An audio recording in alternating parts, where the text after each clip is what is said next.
Paranormal in Pennsylvania may discuss topics such as suicide, murder, and other potentially upsetting things. Listener discretion is advised. Hello, and welcome to Paranormal in Pennsylvania, where we discuss history and hauntings. Today's story takes us to Eastern PA, to Exton. I'm Sarah. And I'm Erica. Let's get into it.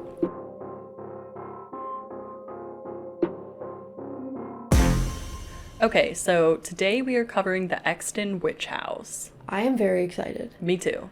I just love everything to do with witches and spooky things. I'm very pumped. Yes, yeah. Some may say that I am in a family of witches. Yes. We don't need to delve into that. We make our own teas and stuff, and okay. This is technically private property, so this is one of the places we're covering this season that we didn't visit. However, I'm still kind of counting it because I have been to Exton, and I have been on the street that this house is on. That's something. Yeah, but it's private property. Right. We're not going to break the law and trespass. No. Is it, like, abandoned? Yes. Oh, is it, like, boarded up, too, or? No, so I watched a few YouTube videos of people, like, breaking into it and stuff, but it's still owned by the family, and you'll hear, like, a lot of bad stuff happened to the family because people thought they were witches. Yeah. So I didn't want to, like, disrespect the family further. So you technically could go check it out, but it is privately owned property. Gotcha. So beware. So it's located in Exton, Pennsylvania. If people don't know where that is, you can take a train from Exton to Philly. So it's close-ish. Everybody from that area, including myself, is cringing probably at that comparison. It's by Westchester, Pennsylvania, whatever. Close. So it's off Gordon Drive. That's the street of the house. And it was built in the 1800s and has had a few owners, but the family that's linked to the hauntings is the Farrell family. Is that, like, spelled like Pharrell? Actually, maybe it's Farrell. It's like Will Ferrell. Oh. One of the two. Yeah. I don't think they ever said it in a video that I watched. Yeah. And they were cut off from the rest of society and constantly accused of practicing witchcraft, hence the Exton Witch House.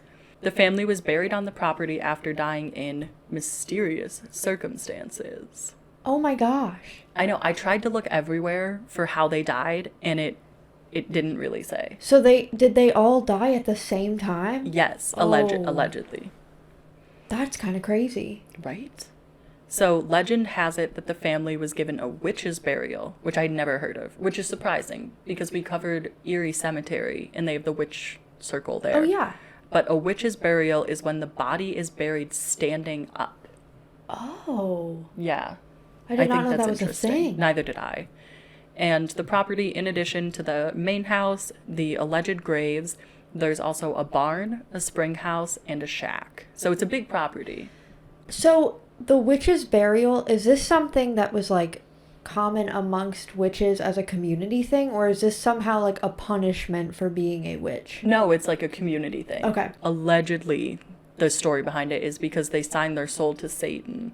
They are, like, standing up. So they're standing up in the afterlife. Oh. Like, they're not resting as if you were laying down. Right. Because they're going to continue to do work, I guess. Oh. That's what I read about it. Interesting. And historical records actually show that the house was part of the Underground Railroad, and there's a tunnel that is still there that was allegedly used to help escaping slaves. It connects the barn to a well to the main house. So what they think they did is they just drained the well, and then they could be in the barn, say, oh, that's just the well. It's just really dry. But really, people could go down in the barn into it and then into the main house, or vice versa. Because it's a lot of farmland. Right now, Exton is very developed, but it used to be a ton of farmland. Which makes sense. If it's outside of Philly enough that it requires a train ride, I mean, that does make sense. Yeah. Yeah. Fun fact, I don't know if I've ever told you this. My best friend growing up, we thought that her grandmother's house was part of the Underground Railroad because above the washer and dryer in the basement, there was a cabinet that swung open to a tunnel. And we were like, it must be. Yeah. So this whole time, when I was younger, I wanted to go into it, but I was too scared.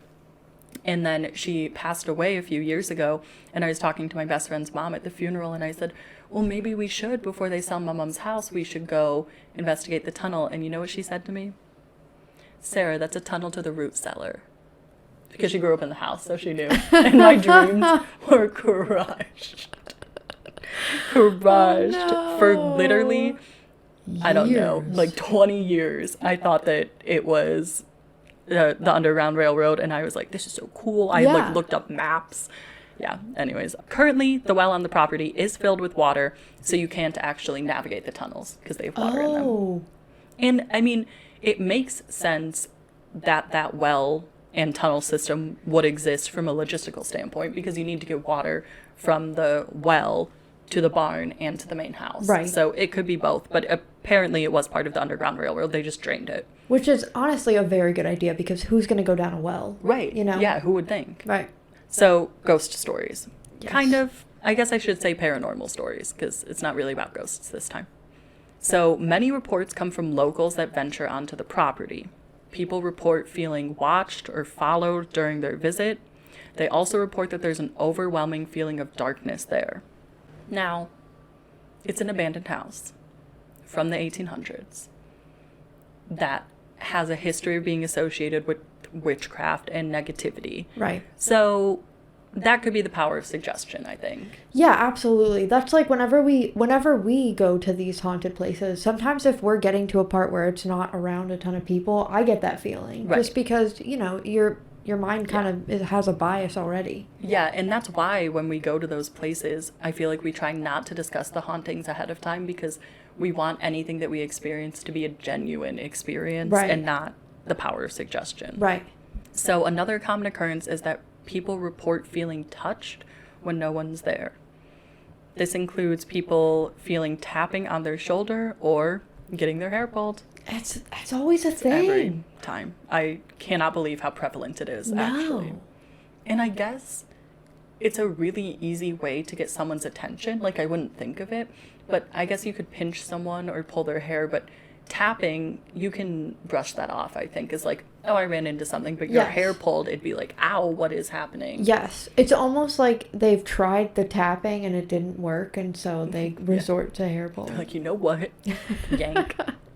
It does make sense that people feel presences or feel like they're being watched because they were allegedly buried there. Yeah. So if their spirits in full apparition are going to be anywhere. It's there. Yeah. Yeah, great segue. I know you didn't know what I was going into because you can't really see my screen, but time to talk about the 4 graves that are there. So the Farrell family, it was a mother, a father, and 2 children. And they have the actual gravestones have allegedly gone missing in recent years. So locals attribute this to a sign that the witches are alive and active again.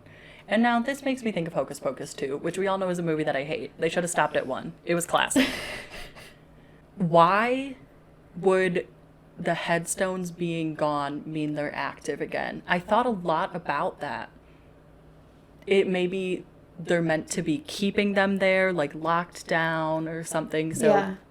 But it's not like, oh, the headstones are broken. They're just gone. No. I also, it's funny because you said that and my first thought was like, well, okay, maybe somebody who broke into the house, like, took the headstones. I don't know if that's even possible. I don't know how big the headstones were. Yeah. But yeah, I mean, the only thing I can think of is like headstones are gone so they can like get up now. Right. But if they can get through the ground, they Yeah. could probably get through a headstone. Right. Funny you say that someone probably took them, because that is the theory, that local vandals took the headstones or the township took them because the house was being vandalized so much that the township wanted to preserve these headstones. Which, that makes sense to me. Like, I think preservation has probably stepped in at some Makes point. sense. Which is good. Yeah. And one local paranormal investigator who investigates abandoned buildings called Abandoned Steve went to the house, and I watched their whole video on this. And Yeah.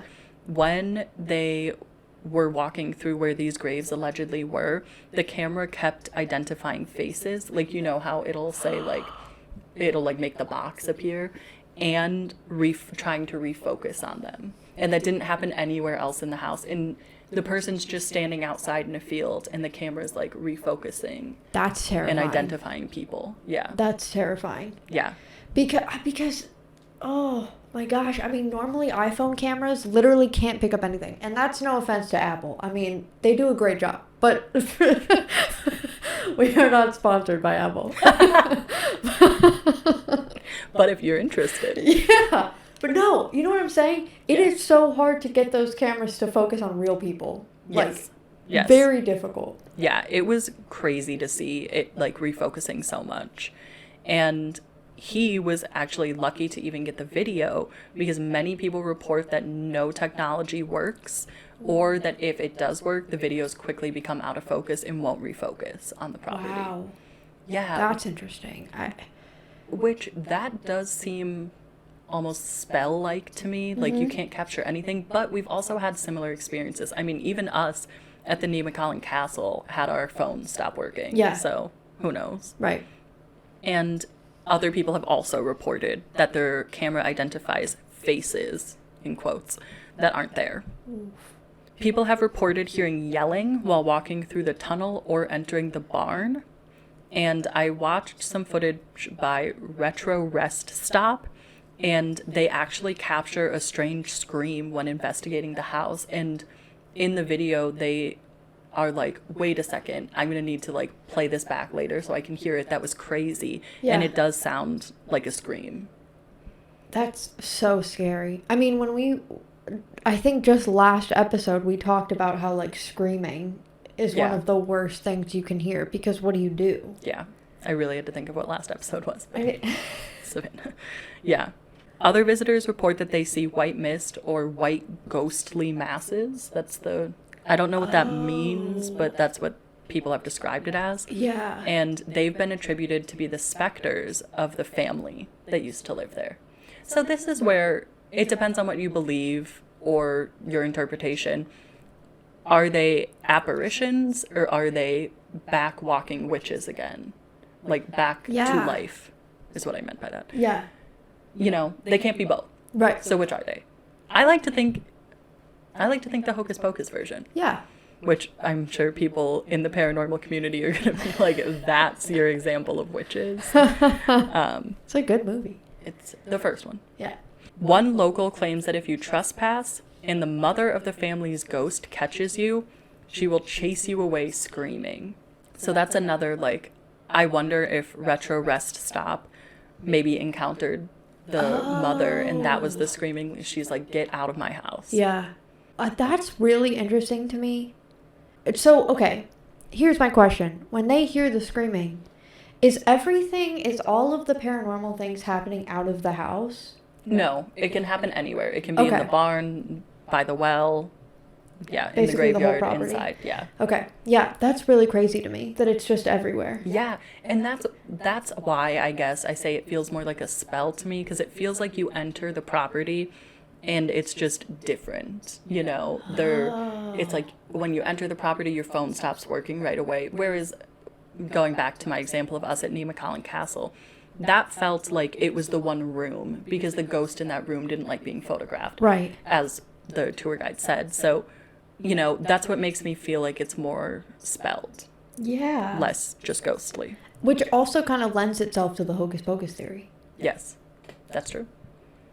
So I was really, really hoping for a concrete tale of witchcraft or overall very strange happenings, something significant, because we, in our previous ones with the Providence Meeting House and the witch burned into the building, the Erie Cemetery, we had very clear happenings there that I think you could say easily there's something paranormal. Yeah. And while I do think that there's something paranormal here, it also sounds like it's maybe just an old rundown house with a misunderstood family. Yeah. Honestly, because at that time period, I mean, people were getting crucified, and like we obviously have a very different definition of what witches are today. Yeah. But back then, I mean, it was basically a death sentence. And right. So I'm sure if they were not witches, they probably don't want to be remembered as witches. Right. You know what I mean? And even if they weren't, it's like they are buried on the property. The mysterious circumstances, I mean, it was a while ago, like olden times, diseases could knock out a family. Yeah. So they could have all died of typhus, of yellow fever, right? You know, things that we know were in that area. I don't know if typhus was. I know yellow fever was. So maybe they died in the yellow fever epidemic, and that was the mysterious circumstance, and then they were all buried there, and now they are trying to rest on their land, but all of these people keep coming in and talking smack about them. Yeah. So now they're angry, which I could get. Like, Yes. because it does sound like the mom is like, get off my lawn. Yes. You know? And I get it. And I would too. it may not have been like an, not that I think that it's now like an evil spirit, but they may have been peaceful spirits at one point, and just all of this. Right. These break-ins and the taunting and everything. And I mean, if the gravestones were taken, hopefully it was by like preservationists and not by vandals. Yeah, and some people said that family members, like fringe family members, might have taken them, so it could be a few things. So, time to answer the question. Would you visit this place of paranormal phenomena? I don't know. I think we've only said no to like one or two, but this might be another no for me. Yeah, it's a no for me. They clearly do not want people there. And I think a big part of visiting these sites is you want to understand the spirits that are there and maybe even help them get closure. These people don't want closure. They just want to be left alone. Yes. And so it's private property, so that. But also it's private to the spirits as well. Whether they're witches, whether they're ghosts, whether they're whatever. They clearly don't want people there. They wouldn't be screaming. They wouldn't be making phones not work if they wanted people to be there. So it's a no for me. Yeah, it's one of the few no's.